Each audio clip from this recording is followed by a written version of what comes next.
Hi everyone, welcome back to Show Me Mo Vegan. I'm Wendy and today I have a little bit different video for you today. It's my 2-year anniversary of being vegan, so I wanted to talk just a little bit about how my diet has evolved over these last 2 years. If you're just here for meal ideas, come back next week for a new recipe video, or you might like to check out some of my playlists, like my What I Eat in a Day videos. But otherwise, let's get into it. Last year, on my 1-year anniversary, I told the story of why I went vegan. If you want the whole story, check that video out, but the short version is I went vegan for the animals and whole food plant-based for my health.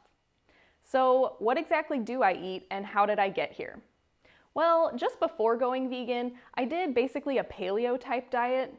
Really, I started with a Whole30, which is kind of along the same lines as paleo, but it's more of an elimination diet. For a Whole30, you eliminate all processed foods and dairy, which is great, but you also eliminate some really healthy foods like whole grains and beans, which I think can be fine in the short term if you're just trying to work through a food sensitivity, but in the long run, it might do more damage than good. During this time though, I was literally afraid of foods. All of the paleo rhetoric around beans and grains really made me terrified of what I was eating, so I was really strict with the diet. I only ate meat, eggs, vegetables, and fruit. So when I switched to a vegan diet, that pretty much left me with only vegetables and fruit. But I realized if I was going to be successful in this new lifestyle, I would need to replace those calories with something. I didn't want to start adding in a bunch of beans and grains all at once after I hadn't been eating them for so long, because I knew that would cause some digestive issues. So instead, I gradually started reintroducing some different items. With grains, I started with what has always been one of my favorite foods, oatmeal. And then I slowly added in other grains like rice and quinoa. However, I was still afraid of gluten at this time, so I remained gluten for probably the first 6 months of my vegan diet. And with beans, I started with lentils and split peas, because these are supposedly easier to digest in general. But I quickly added all kinds of other beans, red beans, black beans, kidney beans, chickpeas, you name it. And now I eat all kinds of different beans. However, I was also afraid of soy. A long time ago, I had been told that I was allergic to soy, so I avoided it for much of my life. But as I started changing my diet, I started learning that sometimes what we think is a food allergy may not be a true allergy, but rather a food sensitivity, in which case you might be able to bring that food back into your diet at some point.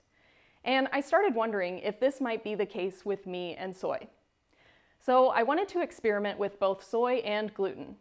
I started reintroducing soy by trying tempeh, and when I didn't have any adverse effects, I tried some tofu and edamame.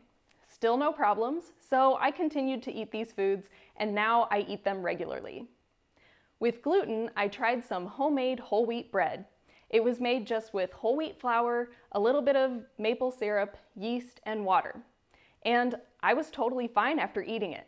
However, with gluten, my anxiety was still so strong that I was kind of scared of eating it. So even though I had no problems when I tried it again, I still continued to avoid it. It was a period of several months of me slowly eating little bits before I finally don't worry about it anymore. And now I eat gluten-containing grains in the form of whole grains, like wheat berries, rye berries, barley, and also some whole wheat breads and pastas. At that point, I had been vegan for maybe 7 or 8 months, and I was seeing amazing health benefits, like my ulcerative colitis symptoms disappearing and my cholesterol improving. But despite these benefits, I still struggled with one thing: acne. So many people talk about when they go vegan, their acne magically disappears, so I was so frustrated when I still had it all over my face. Now don't get me wrong, my acne did improve dramatically. Before going vegan, I had really deep, painful, cystic acne. And once I went vegan, that really painful inflammation immediately went away. But I still had acne all over my face. So I wanted to see if there was anything else I could do. When I started researching, I found that oil and high-fat foods can be an acne trigger for some people. So I decided to cut back. Nuts and nut butters are my downfall. I could eat a whole bag of cashews or a jar of peanut butter in a couple of days. So one by one, I eliminated these things. I eliminated oil, avocados, and nuts. And at that point, pretty much flax seeds were the only added fat that I had in my diet, and that seemed to do the trick. So now I only get the occasional blemish here and there, and it heals within a day or two. Whereas before, I constantly had a barrage of new acne all over my face, and it took weeks to heal, so my face never got a break. Since this low-fat diet was working, I continued to eat this way for about a year.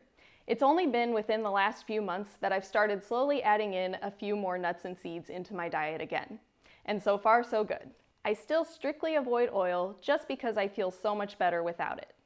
One other change I recently made just within the last few months is with my breakfast smoothies.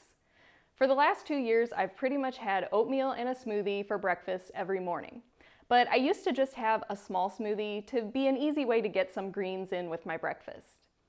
But I started realizing that I wasn't really getting enough vegetables in my day overall, so I bulked up those smoothies with more greens and veggies. I love doing these big smoothies because I have more energy, my skin has improved even more, and I know I'm getting so much great nutrition. It's a great safety net to fall back on. If I don't eat quite as well one day, at least I know I had my smoothie with tons of nutrition in it. And from that point on, my diet has been pretty consistent with whole grains, beans, vegetables, fruit, and some nuts and seeds. I follow a basic meal planning template of beans, greens, and grains, as my mom likes to say. And using that mantra, I create all kinds of soups, stews, stir fries, pizzas, nachos, tacos, you name it. I go through phases just like everyone else. As I learn new information, my diet shifts, but the foundation remains the same. I also eat a mostly SOS-free whole plant food diet, though I'm not super strict on this. SOS is salt, oil, and sugar. I don't add salt to my food, but I also don't worry about a little bit in my condiments. As I already talked about, I don't eat oil, and I also don't consume any refined sugars. Instead, for sweeteners, I use date syrup, date sugar, and whole dates. It took a while to get here, but I no longer fear any foods. I fully enjoy all of my meals, and I feel stronger and more energized. I guess the point of this video is to say that you don't have to decide today how you're going to eat forever. I've heard comments that my diet is so perfect or too restrictive. But first of all, I don't think it's restrictive at all. In fact, I'm eating a wider variety of foods than I ever did as an omnivore. Second, I feel more in control and empowered. I can eat whatever I want. I choose to eat the foods that make me feel my best. As far as my diet being, quote, perfect, well, it's not perfect, and anyway, I didn't get here overnight. In the years before I went vegan, I had already eliminated dairy and processed foods for at least 2 years. And as we've seen over the last couple of years, my diet continues to shift as I learn new information. It's been a work in progress for at least 4 years. We all have to start somewhere. If you've been playing with the idea of either a vegan or a whole food plant-based diet, but just haven't gotten the hang of it, that's okay. I hope this video has shown you that it doesn't have to be a sudden and permanent change. It can be gradual and it can evolve.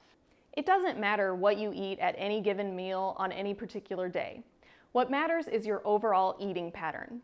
Work towards a healthier eating pattern, and when you know better, try to do better. That's it. That's the secret. Give yourself some grace. If you want to follow along as I move into year 3 as a vegan, like this video and hit that subscribe button. Thanks for watching, and I hope I'll see you in the next one.